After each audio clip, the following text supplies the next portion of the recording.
Bila bercakap tentang awal Muharram, ia pasti berkait dengan hijrah.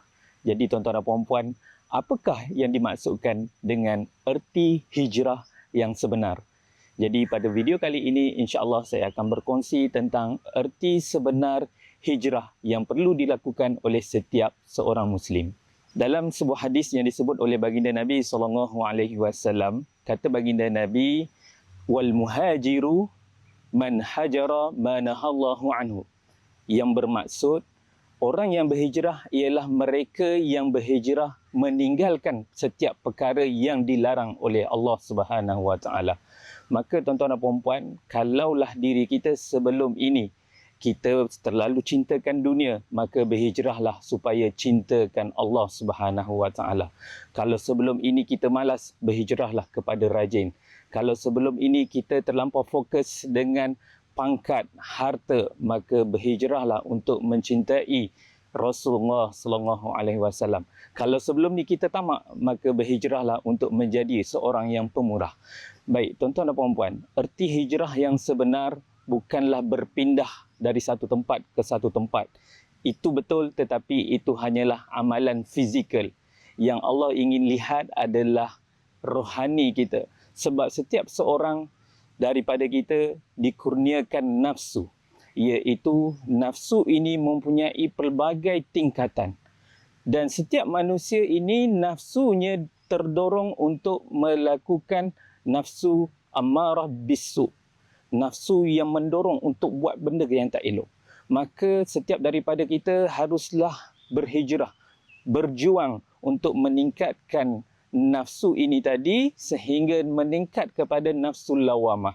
Seterusnya meningkat kepada nafsul mulhamah dan juga nafsul mutmainnah, iaitu jiwa-jiwa yang tenang. Disebut dalam Al-Quran, a'udzubillahi minasyaitonirrajim, ya ayyatuhan nafsul mutmainnah, wahai jiwa-jiwa yang tenang, irji'i ila rabbiki radiyatan mardiyah, pulanglah kepada Tuhan engkau dalam keadaan engkau diredai dan engkau juga meredai akannya. Maka tuan-tuan dan puan-puan, di sini ayat ini menunjukkan bahawa manusia perlu berhijrah sekurang-kurangnya sampailah nafsu mereka itu berada pada tingkatan nafsu yang sangat tenang, mutmainnah. Dan nafsu inilah yang Allah panggil mereka untuk masuk ke dalam syurga Allah Subhanahu Wa Taala.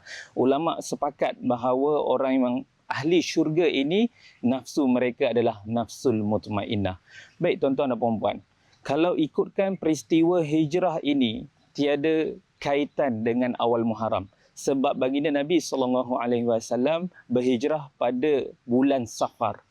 Baginda keluar daripada rumah setelah dikepung oleh musyrikin Mekah pada 27 Safar.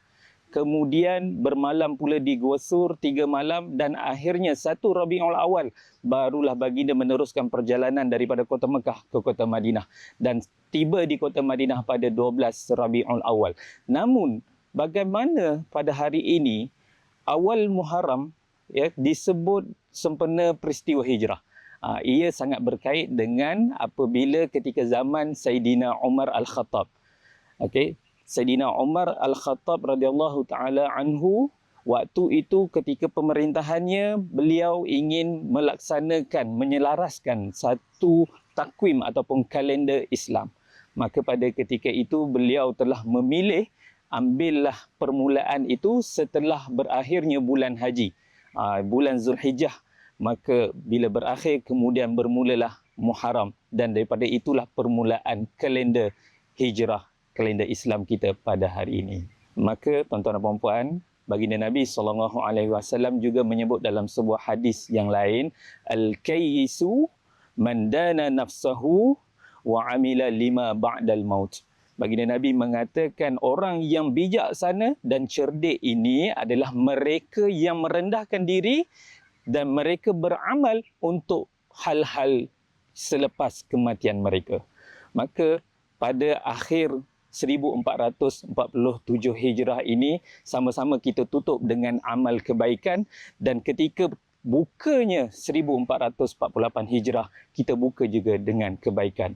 Moga-moga hidup kita penuh dengan kebaikan di dunia dan di akhirat, dan nasib kita mendapat kebaikan juga di sisi Allah Subhanahu wa taala. Sekian saja daripada saya pada video kali ini. Salam ma'al hijrah daripada Yuni Razak. Hingga berjumpa lagi di masa akan datang. Assalamualaikum warahmatullahi taala wabarakatuh.